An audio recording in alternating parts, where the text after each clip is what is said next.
The 4 elementals are down by half. Hiram was murdered early on, and Maryanne was beaten to nothing by the Blowhole goons. Speaking of the Blowhole gang, let's catch up with Pirate Penny and her lackeys. They are currently in the sewers below Wall Street. Place the barrels there. Yes, Pirate Penny.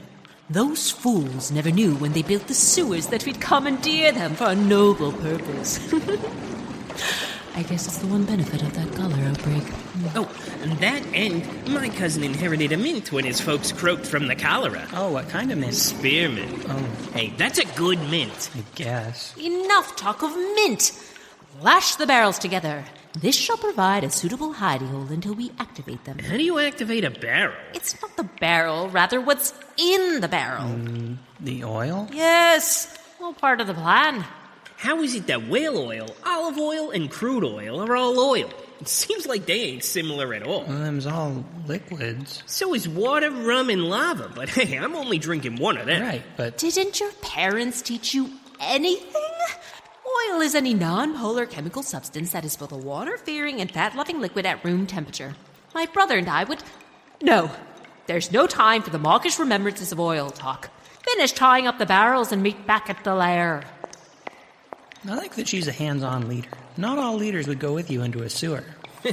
Hey, I'd like to get hands-on with her. Whoa. Hey, reducing her down to her parts is retrograde and beneath you, Mitch. You have a daughter. You want a velvet spanker drooling over her when she's leading the gang? You're right.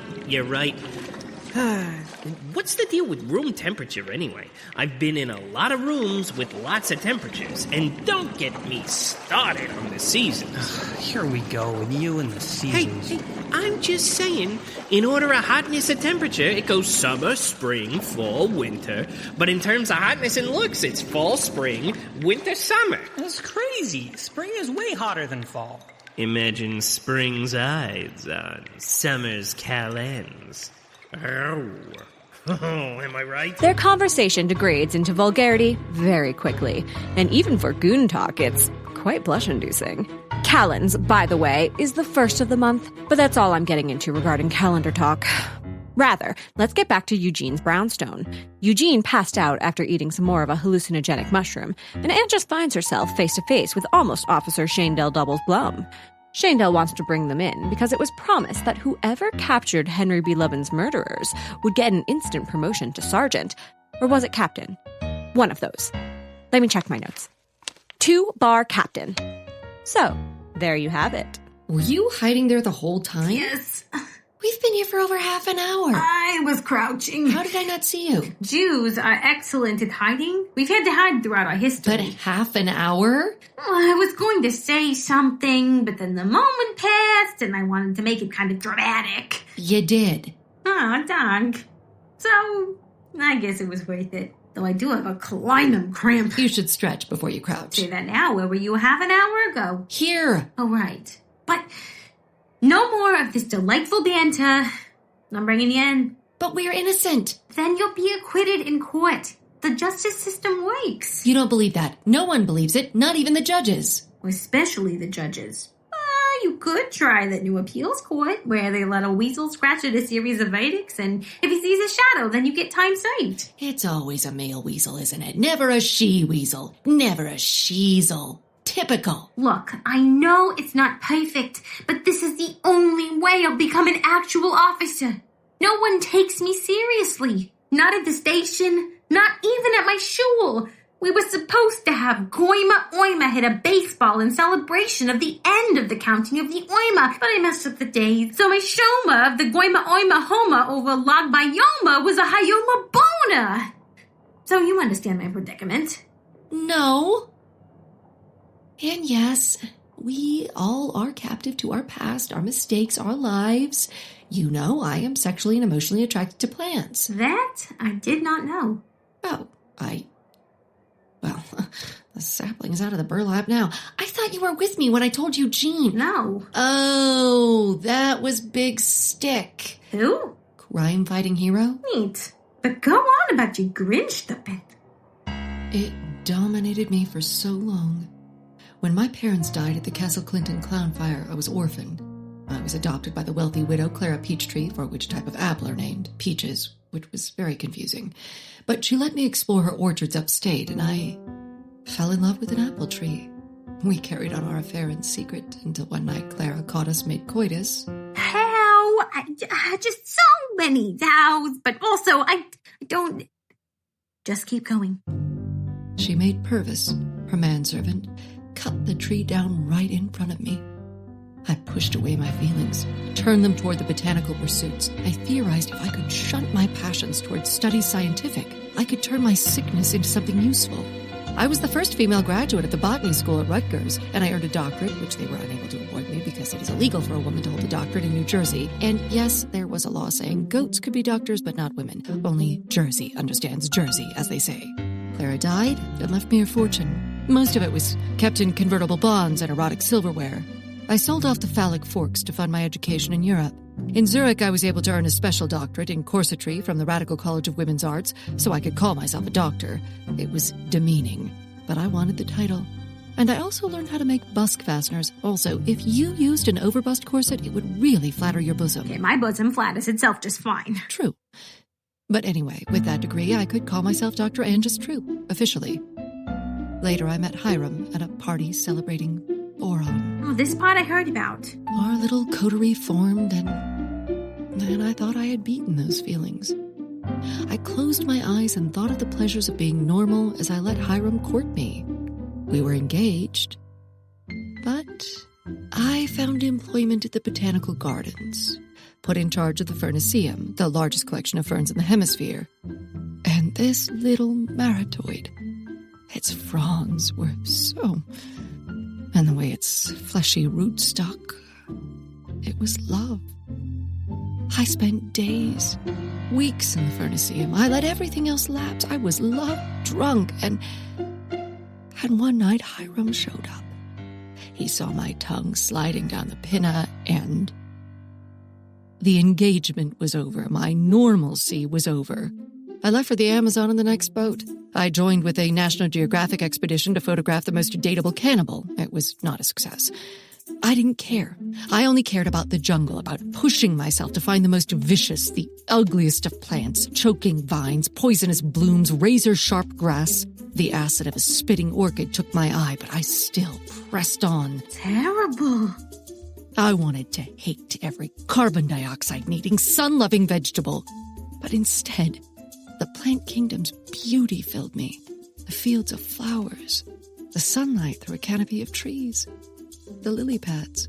So I traveled further. I traversed the world, pushing my truth deep inside me as I saw the first blades of spring grass on Mount Ararat. The fireweed turned the Alaskan hills purple, smelled the Yedea Debe blooms that signaled the coming of mescal in Abyssinia.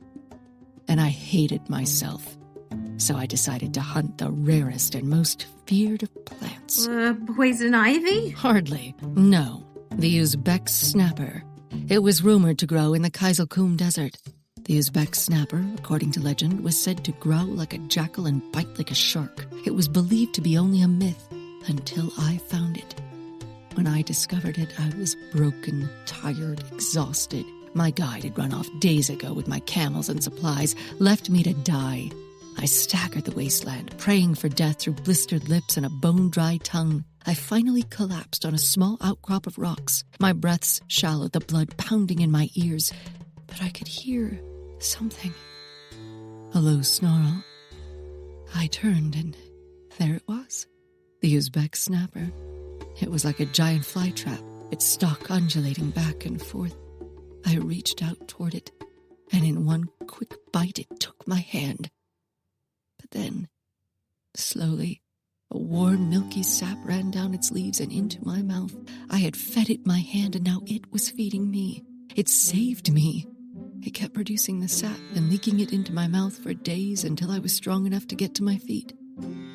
I was going to take the snapper with me, but it had turned brown and brittle. It gave up all its nutrients so I could live. I don't know why. I was found by some wandering Tartars, and they brought me to Tashau's.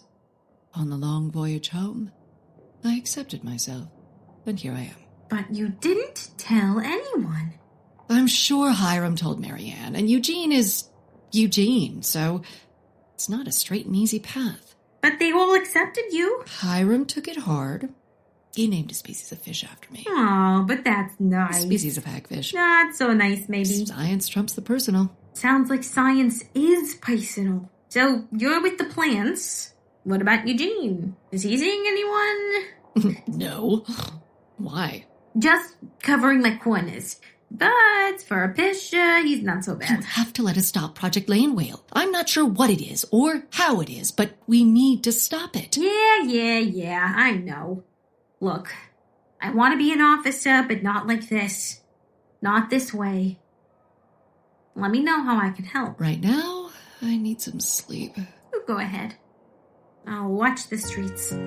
So sein mit Mazel in your quest. And Shaindel left, giving up her chance at an instant promotion, and just went to bed, but not before taking the small cactus on Eugene's desk with her. Who are you, my prickly friend? Eugene was still sleeping. He looked serene and peaceful, but his mushroom-infected mind was racing. He was dreaming. A mad fungus dream. Let's see what's going on in that weird noodle of his. Eugene was on his desk, but his desk was surrounded by water. He was in his study, but also at sea in that way that dreams sort of make sense and not make any sense. Various bits of his room float by. A bookshelf, a table, his ice cream bowls. Eugene peers into the water. A mermaid that looks like Maryanne is swimming around happily. She winks at him. Eugene dips a finger into the sea, but as soon as he does, the Maryanne turns shark-like and leaps out of the water, trying to bite him. He falls back onto the desk. A bell clangs as a small dinghy appears out of nowhere. It's being towed by several decomposing seagulls. Sitting in the dinghy is Hiram, swordfish through his chest, but a jaunty cap upon his head. Hiram, nice hat. Less nice swordfish. Oh, he's not so bad. Right, Fishy? It's a living. Well, he's a real rascal. So, the little birdie told me that your big Shakespeare bird release didn't go so well. They'll probably kick me out of the Acclimatization Society for it. More for all the murder I'm accused of. Not a good look for them. Or me. And what of this Project Land Whale? Sounds like something. I have theories. At a carnival last year, there was this tic-tac-toe playing chicken, Dr. Clucks. He seemed the criminal genius type. Ah, but didn't they eat him at the fair's close? Oh, yeah. That was sad. And delicious. Indeed. Now, everything has gone crazy.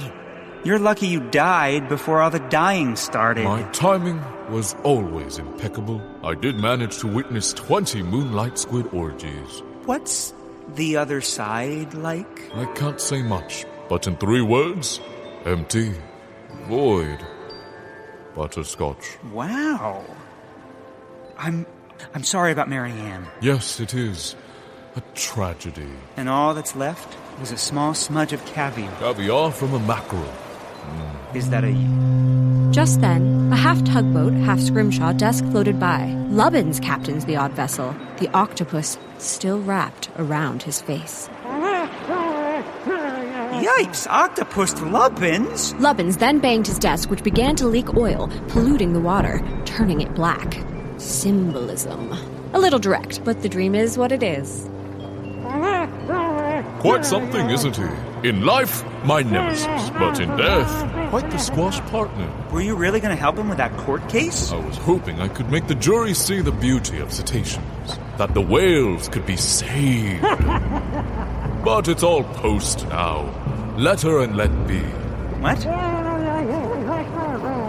By now, the oil had turned the water completely black, and the blackness was climbing up the sky and walls, turning everything dark as pitch. Be mailed. Slot box. Post. You're not making sense. Mail it, stamp it, mail it, envelope.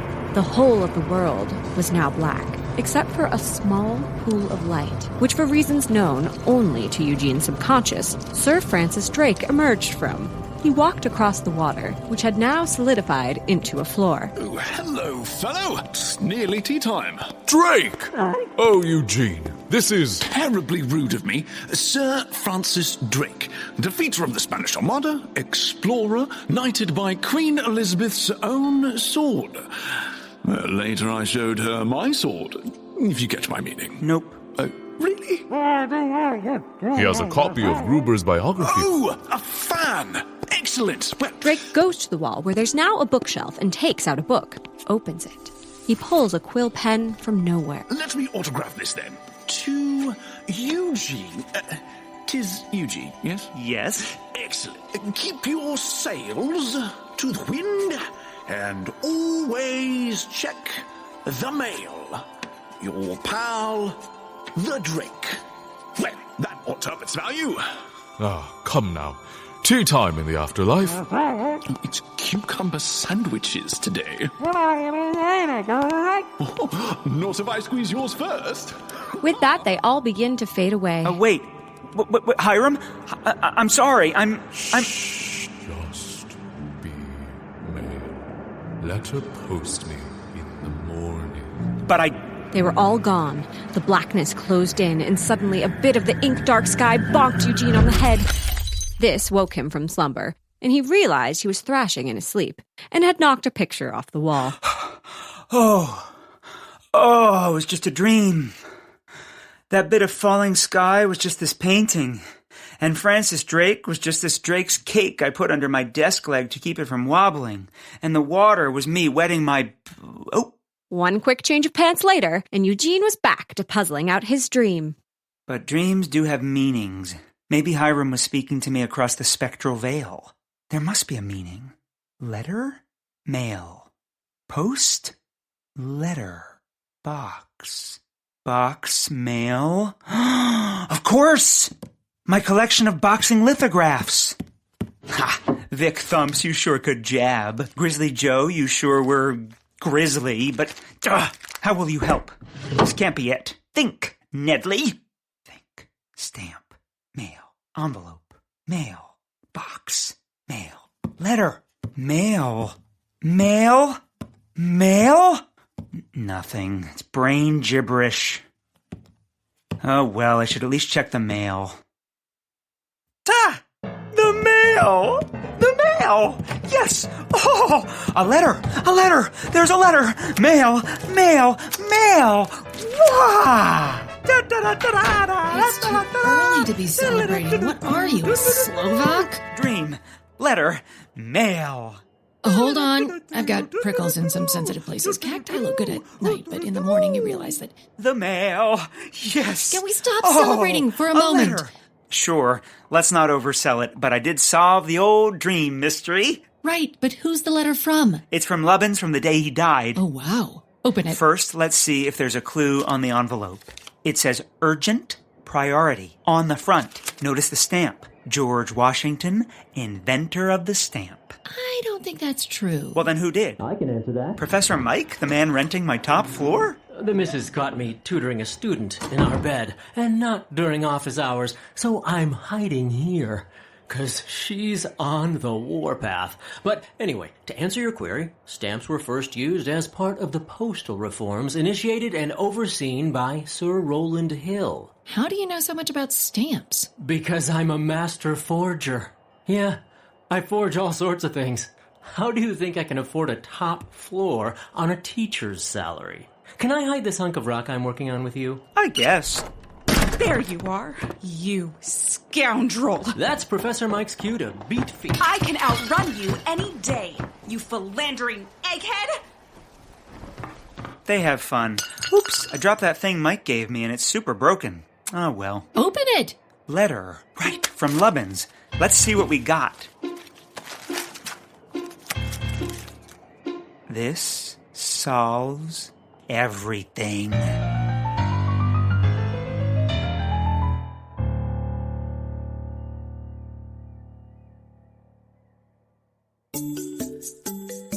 The Landwell Murders is a Roy Gold production. It was written by Jonathan A. Goldberg with music by Matt Roy Berger.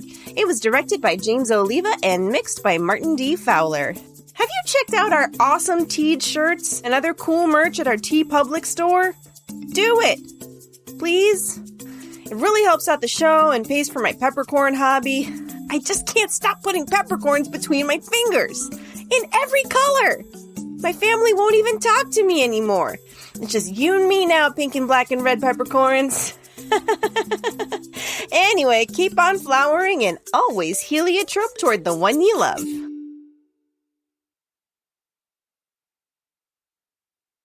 I can't help the feeling that I'm becoming a little more unhinged the more time I spend in the booth today.